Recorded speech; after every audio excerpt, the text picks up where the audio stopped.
Diving deep into practice round data for these drivers can be absolutely crucial if you want to be profitable on DraftKings and FanDuel. Can even help us more accurately project wrecks. It's part 3 of this NASCAR DFS series, and we're starting right now. What's up, guys? Joe Holka here. Welcome to another daily fantasy sports and betting video. If this is your first time here and you want to become a profitable DraftKings player and get better at betting, start now by subscribing to the channel, but make sure you click that notification bell as well so you don't miss anything along the way. If you're already a Holkamaniac, you know what to do. Smash that like button and we'll get rolling.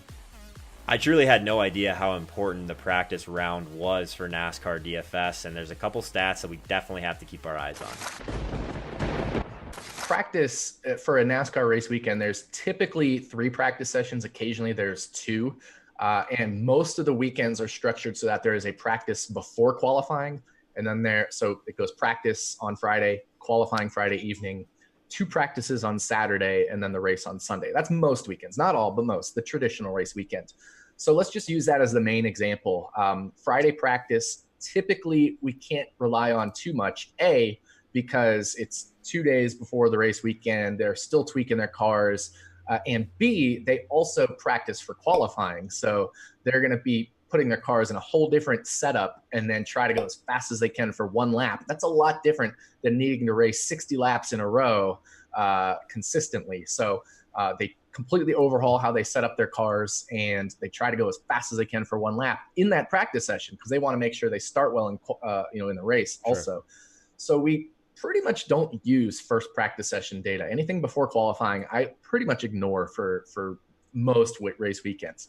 Then qualifying happens, and then after that, teams begin to work on their race setup. So those 2 Saturday practices, I really, really look at for suggesting how drivers will perform on Sunday. And there's multiple practice statistics you can look at. You can look at single lap speed, which most races is usually not a good indicator because, again, we're talking 20, 30, 40, 60, 80 lap runs that these cars will do at certain tracks. You want to know how these cars are going to perform over the long run. So we look at 10 lap average, which is a number that NASCAR releases to the public, the 10 lap average. So there's historical data going all the way back to 2011 for 10 lap average, and you can correlate that with finishing position at different tracks and stuff. But then there's also other statistics like 15 or 20 or 30 lap average that like Fox or NBC, that are covering the races will tweet out or show on TV. You got to take like a screen capture, and that's your only data you have to go by on really long runs. Then there's also what we call the overall practice average, which is just what was their average speed over the whole practice. So maybe they changed tires or maybe they tweaked their car. So it's not as predictive as something like a 10 lap consecutive run, but it does give you an idea of if a car has been working well or not.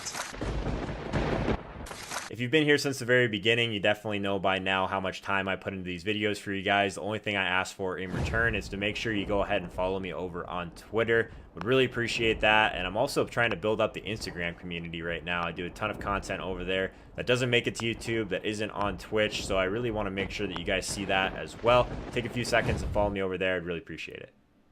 So if you checked out the course for MLB, you'll know how important weather is, but it's also important in NASCAR. And one of the things that the practice rounds can give us is just an updated idea of what the track conditions are like.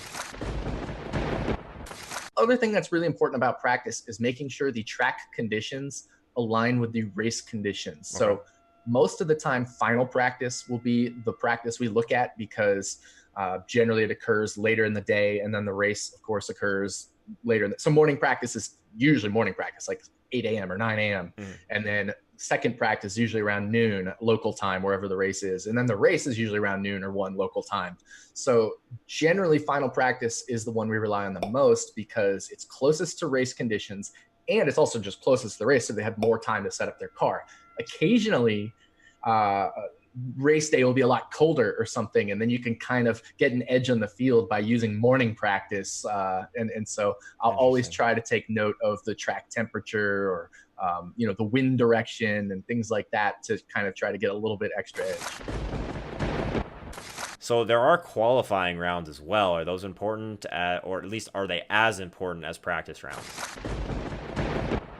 I don't use qualifying essentially at all, other than in some tracks starting further forward gives you an edge just because it's hard to pass at those tracks. But the whole idea behind the rule changes this year is to make it a little bit easier to pass, make it more competitive. So I would pretty much throw out qualifying this year, at least for the first several races, until we really get an idea of how this package is gonna, take a hold in terms of predicting races. So I think qualifying will even less correlate with finishing position this year.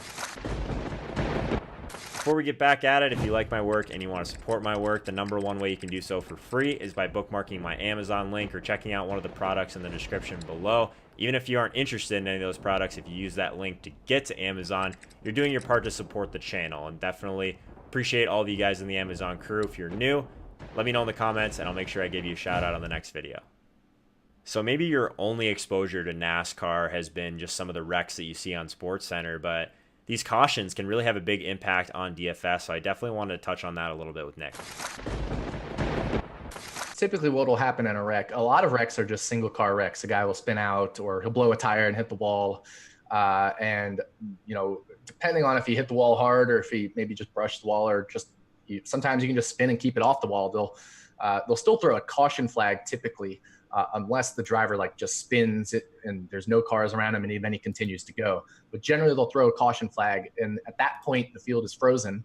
So there's no more racing at that point. Everybody slows down and they wait for the field to bunch back together, and then they'll open the pits. And depending on strategy, of course, race strategy, the drivers may or may not come in for a pit stop.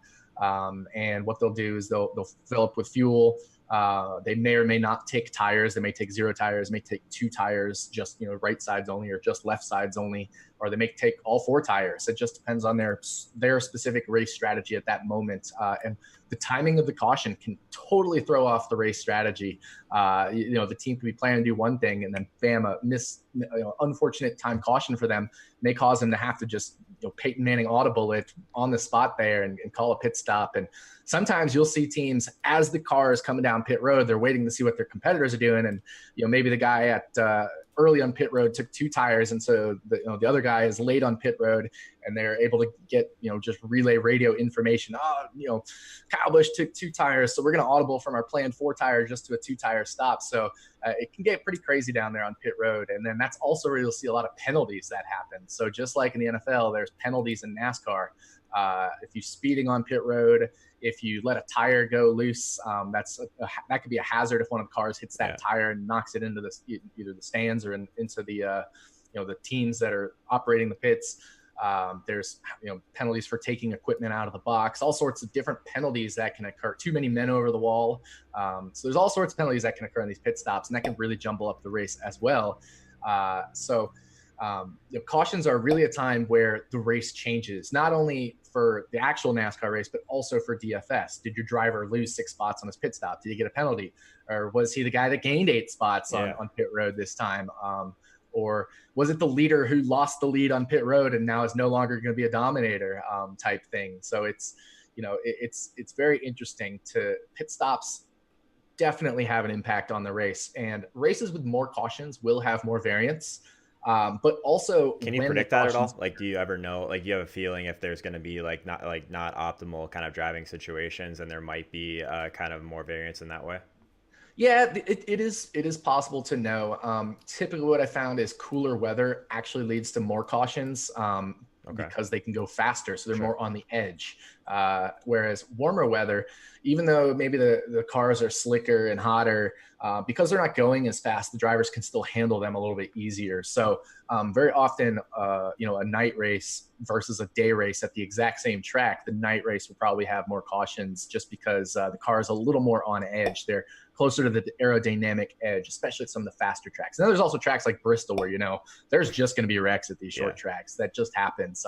Then there's more boring tracks like Atlanta or Auto Club Speedway where, they're high tire wear tracks. So the cars are going much slower than low tire wear tracks of the same size. And these drivers are just on eggshells, with the tire wear. And because the tires are wearing so much, instead of going 190 miles an hour, they're going 150 miles an hour. It's just a lot easier to keep control of the car aerodynamically. Now, still, there may be issues with the tires, which can cause randomness, but at least in terms of, a driver spinning out, So the number of cautions, also when the last caution occurs, will also affect the randomness. If a caution occurs with 10 laps to go, oh my, that's gonna, make things much more unpredictable than if the last caution occurs with 50 or 60 laps to go.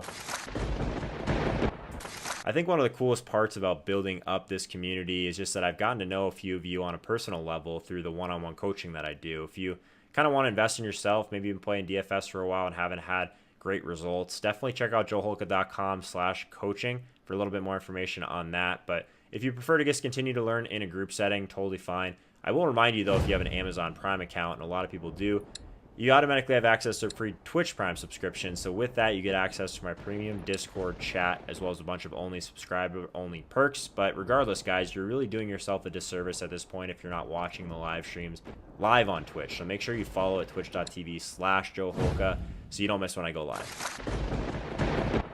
I actually think I had the weather thing backwards. I was thinking like baseball, like, oh, hot weather, maybe it'll go a little bit faster. But yeah, I would imagine if it's hotter, the tires are going to be under more stress, and also just the cars in general, right? So I guess colder weather is better for NASCAR. That's the opposite of baseball. So that's interesting. Yeah. So the denser air in the cold weather, even though it's harder to push through, it also gives you more downforce. So you actually go through the turns faster. So that's where you gain the speed, is in the downforce level. So teams are always trying to get more downforce.